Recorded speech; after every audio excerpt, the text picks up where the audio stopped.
Hi, this is Paul, and this is Rough Draft for Sunday, where I run through the current version of my Sunday sermon. Now, here's a quote you've seen a lot of. I think it's a great quote. It happened a couple of years ago. Tom Holland on a podcast. Imagine you've got to write a story in which, for the first time, someone who has suffered the excruciating death of a slave is going to be cast as being, in some way, part of the Creator God, who's fashioned everything. And he's got to be convincing not just to people now, but for 2,000 years and across the whole span of the world. It's a really astonishing thing to have pulled off as a literary feat, and that 4 people did it is amazing. And of course, the 4 people that did it were all writing about the same person. And a lot of what they were doing was quoting him.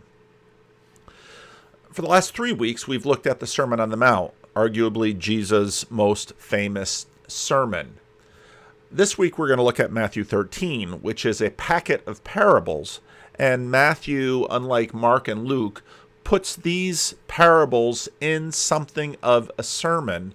And so while these parables are usually sort of treated separately in sermons, I'm going to try to treat them together. And it's been something of a challenge to try to think through, because all of them can stand a great deal of contemplation and reflection, and have been subject to that contemplation and reflection for much of Christian history.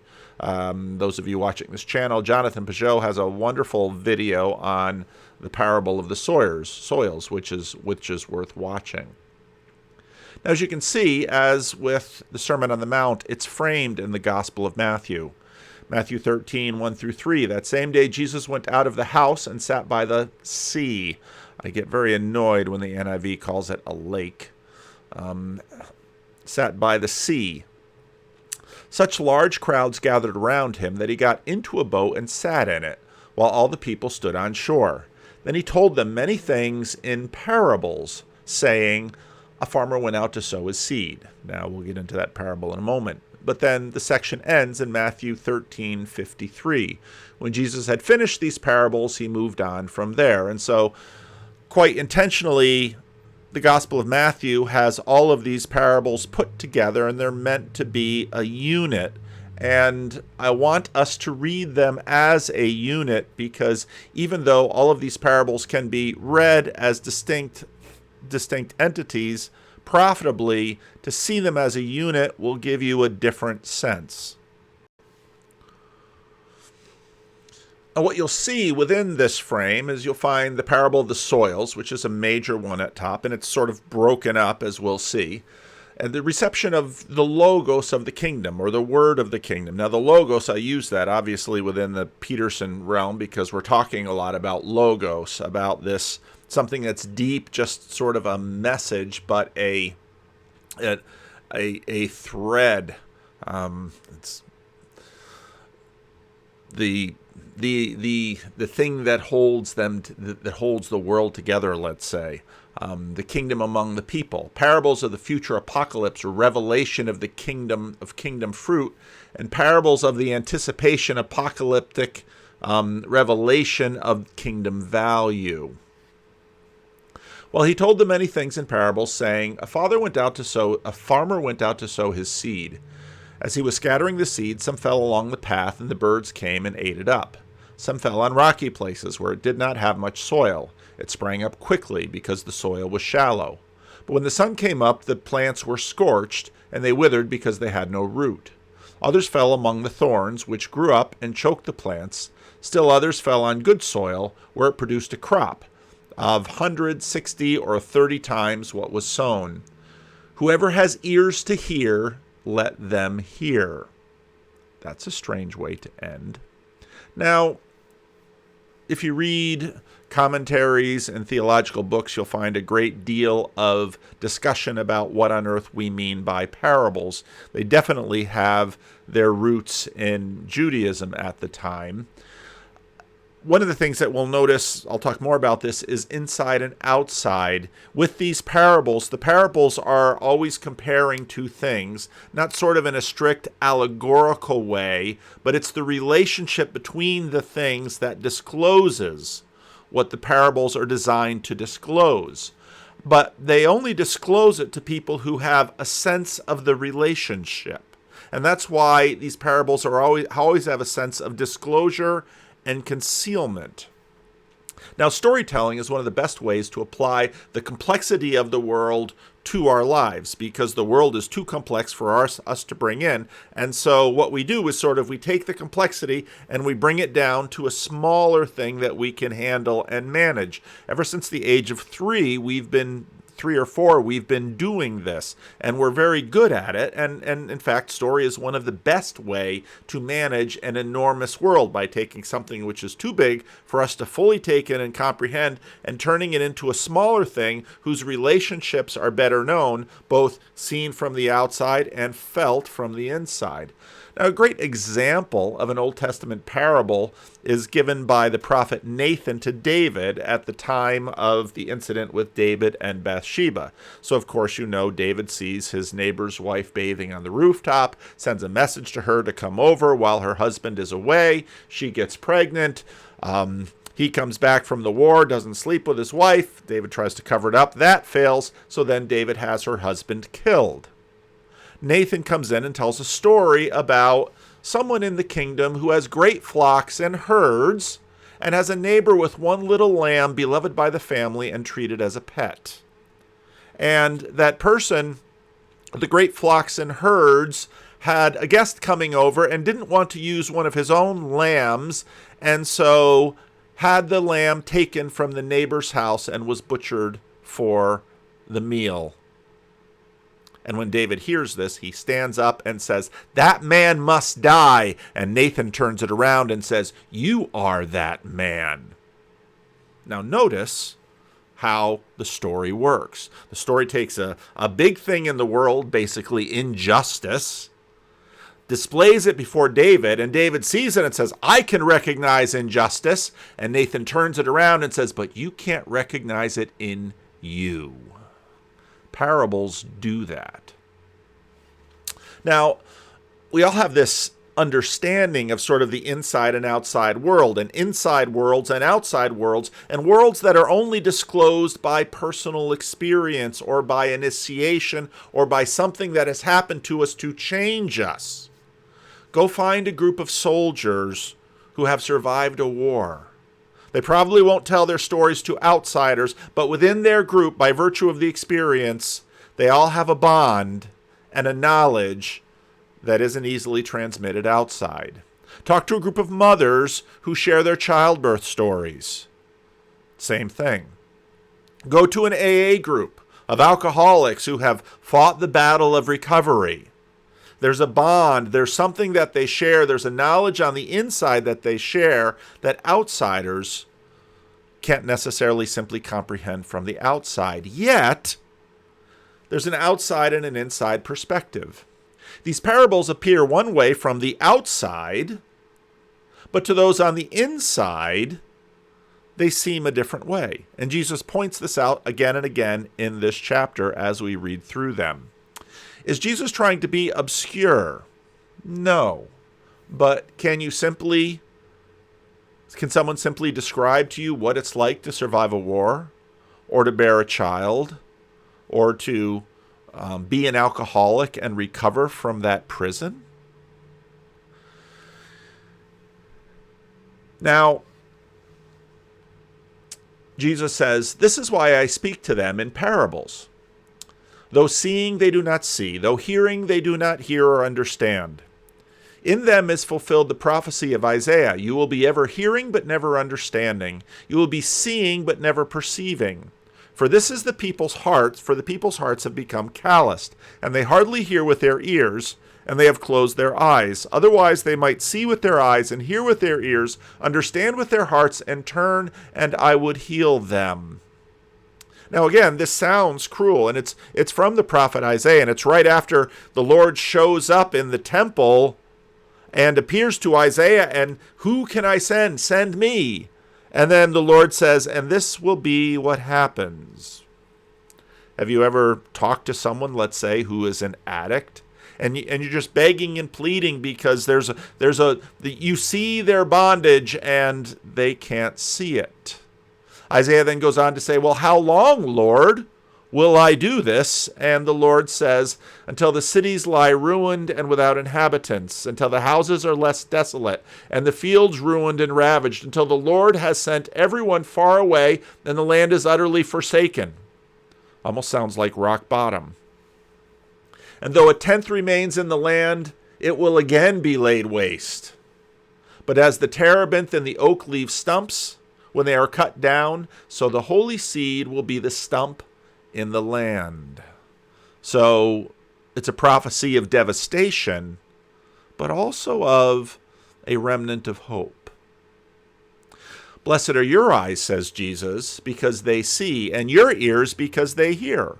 For truly I tell you, many prophets and righteous people longed to see what you see, but did not see it, and to hear what you hear, but did not hear it. In other words, the disciples are part of a line that goes long before them, even before the birth of Christ, and on out into the future.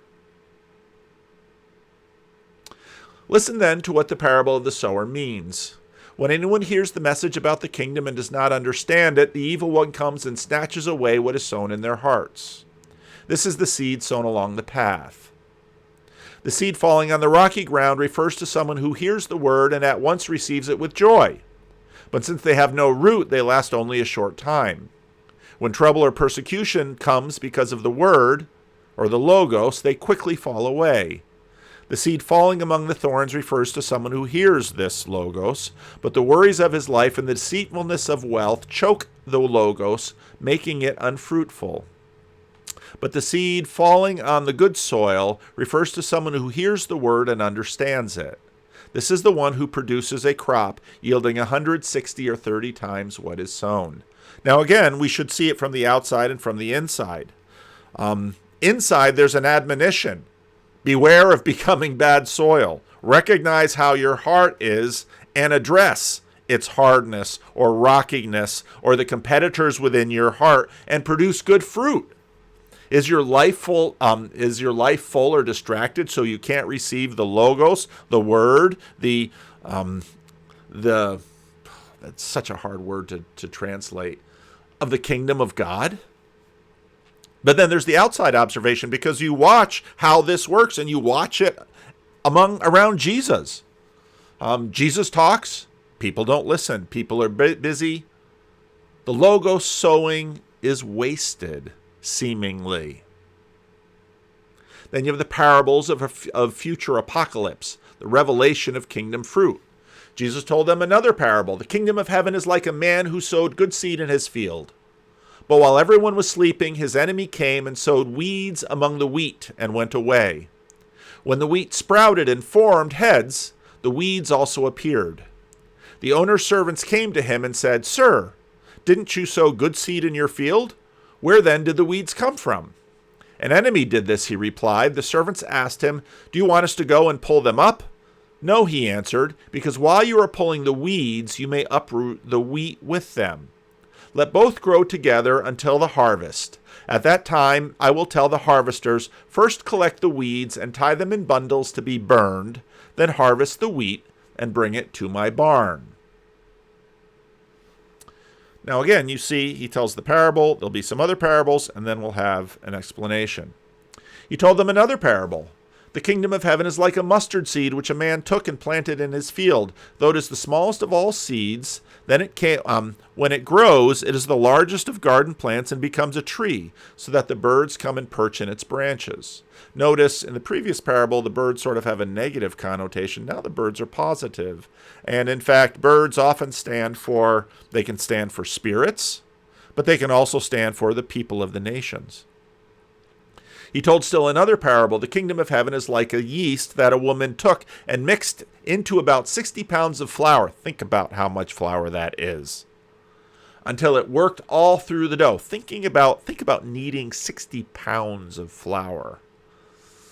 Jesus spoke all of these things to the crowds in parables. He did not say anything to them without using parables. But then again, why? Well, because they illuminate, but they also speak to people who have had a particular experience, or who are initiated, who are somehow on the inside.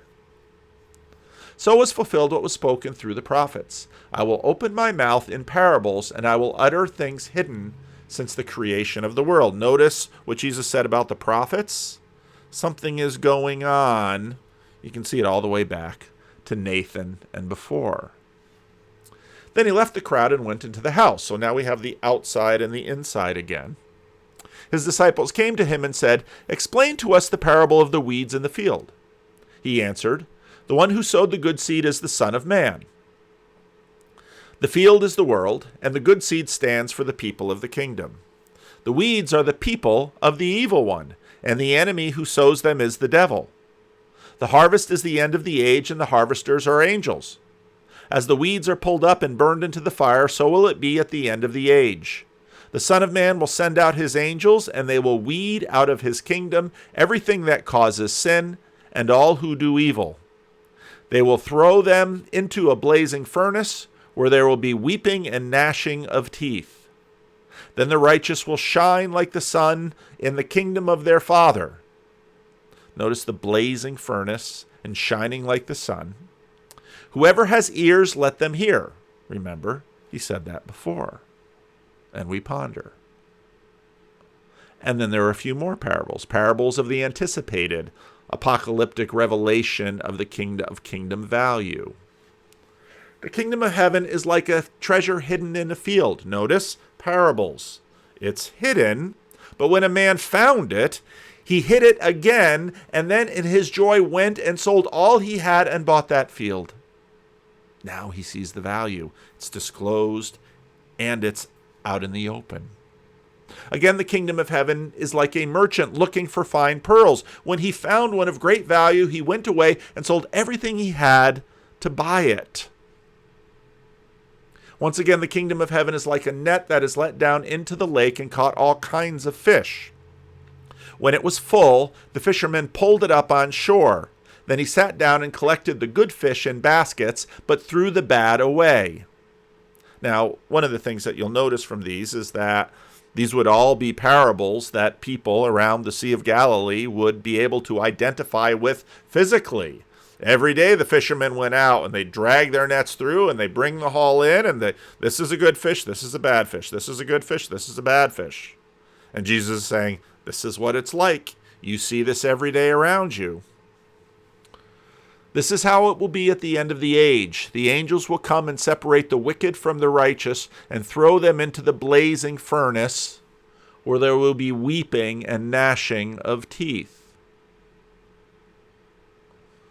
Sorry, I hit the mouse. Have you understood all these things? Jesus asked. Yes, they replied. Skeptical. He said to them, "Therefore every teacher of the law who has become a disciple in the kingdom of heaven is like the owner of a house who brings out," notice the hidden, inside, outside, "who brings out of his storehouse new treasures as well as old." And we've seen that through the whole story. When Jesus had finished these parables, he moved on from there. Coming to his hometown, he began teaching the people in the synagogues, and they were amazed. Where did this man get, notice, you bring it out, this wisdom and these miraculous powers? Well, are they on the outside? Will they understand them? You see, this is all nested together, parables within parables, understanding and seeing, hidden, disclosed. Isn't this the carpenter's son? Isn't his mother's name Mary, and aren't his brothers James, Joseph, Simon, and Judas? Aren't his sisters here with us? Where did this man get all these things? And they took offense at him because they couldn't answer the question. But Jesus said to them, "A prophet is not without honor except in his own town and in his own home." And he did not do many miracles because of their lack of faith. Notice how this started. To whom has, much will be given. To whom has little, even what they have will be taken away. To the alcoholic that can't get recovery, he just keeps going down. To the one who gets recovery and works the program and begins to work in his life, you will have wisdom and knowledge, and more perhaps than someone who has never had that burden.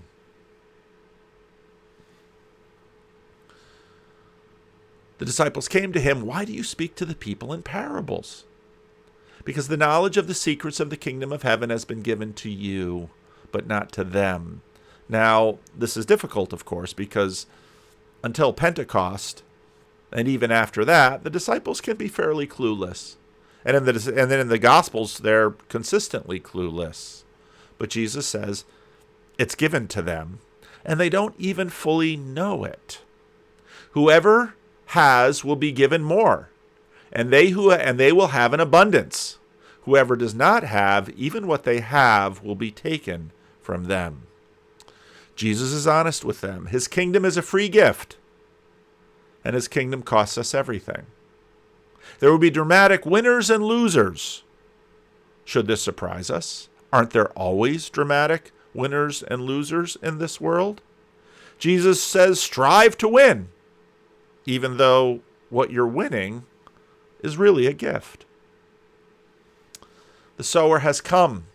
The sower is here. The kingdom is sprouting among us. If you have eyes to see, you can see it. If you have ears to hear, you can hear it. The sower was murdered in public. The sower is risen. Everything he's told you is true. It is a free gift of abundance, and it's all around you. It is a costly reality that, as with the sower, will cost you everything. That's true too. So what do you make of this? In many ways, all of this is a provocation.